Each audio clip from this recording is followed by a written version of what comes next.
I would 9 times out of 10 have a cesarean. So that vaginal birth option, come here, pumpkin, come.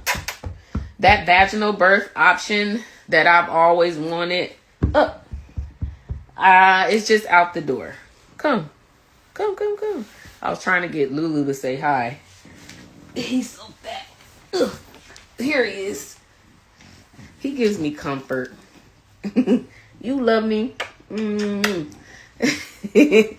So I had to accept that because I was really tired of getting my hopes up, wanting to have a vaginal birth, because it's like I would take 5 steps forward and then I would take 10 steps back. You know what I mean? First it was the myomectomy, which caused previa while I'm pregnant. And then I got excited that the placenta slightly moved. Then they told me, well, your baby is growing pretty rapidly and your baby will be pretty big. Therefore, we don't think we want a 10-pound baby coming out of you anyway. The good thing is, even though my due date is the end of May, they have to move because I'm having a cesarean, instead of waiting to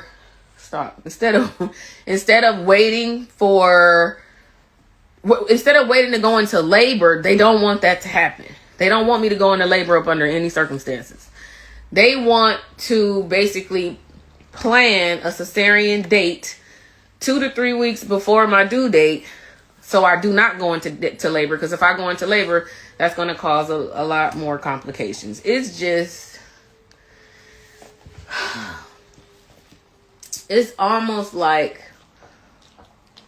sometimes I just want to cry. Like, why this just couldn't be one of those moments where I get what I want, from my pregnancy. Why? And it makes me question the decisions I made when I had my myomectomy.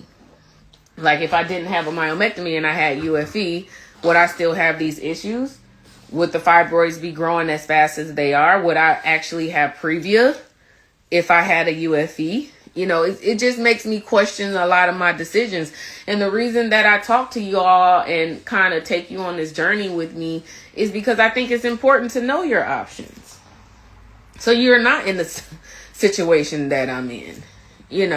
I'm in an unfortunate situation to where I can't control it. I don't have options when it comes to delivering this baby vaginally or via cesarean. There is no option for me. I can't choose. You know what I mean? It's vaginal birth is out the door, off the table.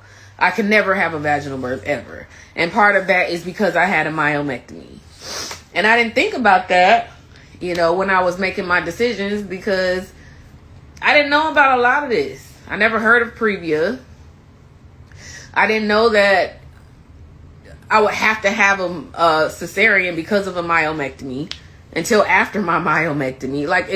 I never heard of UFE, uterine fibroid embolization, which is a non-surgical procedure to remove your fibroids, which USA Fibroid Centers perform all the time. They have over 40 locations around the U.S. I never even heard of USA Fibroid Centers. It was like, because I wasn't informed, I feel like I made bad decisions. And because of those bad decisions, this is where I am today. So yeah, this baby is growing. Put it this way, within the past 4 weeks, and that was the last time I seen my doctor.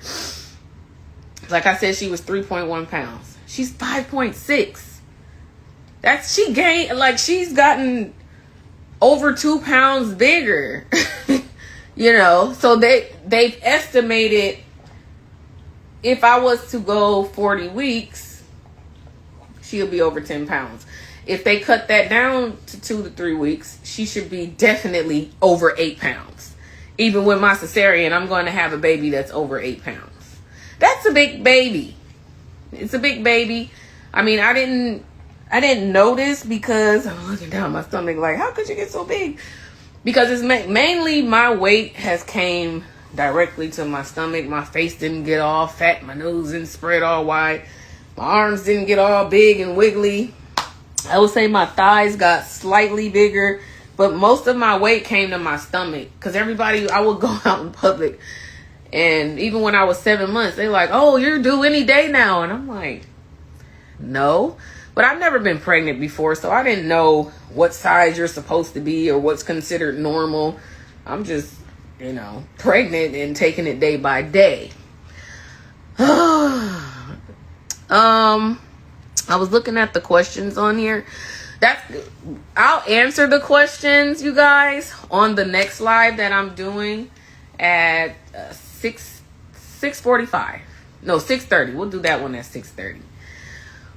But I just wanted to tell you the updates from my doctor and basically let you know vaginal birth is off the table. As far as previa, still have previa. Placenta moved slightly and my fibroids grew. The biggest one was 5.2 centimeters, I believe, and now it's 6 centimeters. I don't know how big they're going to grow. My next appointment is in 2 weeks. So they're going to monitor my fibroids every time I go to the doctor just to make sure everything is okay. I have been having these weird pains in my pelvic area, and I don't know if that's coming from the baby growing, because she's growing very rapidly and big, or if it's coming from pelvic pain from my fibroids. I have no idea. But at this point, I don't have too much further to go. I've accepted my fate, which is no vaginal birth for me. And I hope that this journey that I'm taking you on with me, pregnant with fibroids, if any of you are ever in my position, you can make better decisions, as far as knowing your options on what you want to do to remove your fibroids, eating healthier, because everybody knows I'm into health and wellness, but it didn't stop my fibroids from coming back. They came back. And getting more familiar with USA Fibroid Centers, because they're very knowledgeable with fibroids. They perform UFE procedures all the time, and they have over 40 locations located around the US. So I really hope that my journey pregnant with fibroids will just inform you and enlighten you on better decisions, because I didn't make the best decision, and I'm suffering the consequences because I didn't make the best decisions. And it's not the worst situation. Okay, it is not the worst situation that I'm in. It's just a situation I would prefer not to be in. I would prefer not to have previa. I would prefer to have a vaginal birth. I would have preferred to not have that myomectomy surgery that I had 2 years ago. But I can't double back. I can't go back in time and change what I did. I just have to move forward and make better decisions. So that's why Can you guys hear me? Well, that's why I'm an ambassador today. And on the next live, which we'll have at 6 o'clock, we'll answer some questions at that time.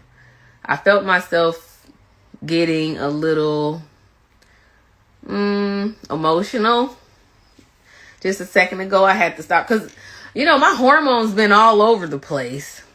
Can you hear me? Can you hear me? I want to make sure you can hear me. If anybody can hear me, just say yes, please.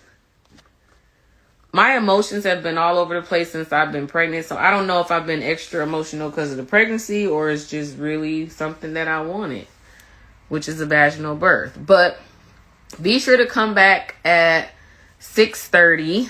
And I swear it's me and you. We're going to, and I wanted this live to be intimate. I didn't want to bring any doctors on. I didn't want to bring anyone on. I wanted to have a one-on-one with you guys, and I wanted you to really, really know my situation. And sometimes it is hard to talk about, but it's my situation. I've accepted it, and we're going to talk more when I come back at 6:30. I hope that my lives have been informative. It's been enlightening you, and hopefully you make better decisions if you are in my situation, or even if you're not pregnant with fibroids, if you just happen to have fibroids, because it will happen to at least 70% or 80% of all women around the world. It's just good to know this information anyway and know that UFE is an option. Okay? All right, so make sure you come back at 6:30 Eastern Standard Time. It's 4 o'clock here now. So I'll be back in about 2.5 hours to talk more about my doctor's appointment, pregnant with fibroids, and then it's time to answer your questions, okay? Thank you for listening to me. All right. Don't forget, 6:30, so because I'm going to answer all of your questions in the comments. 6:30. All right. Peace.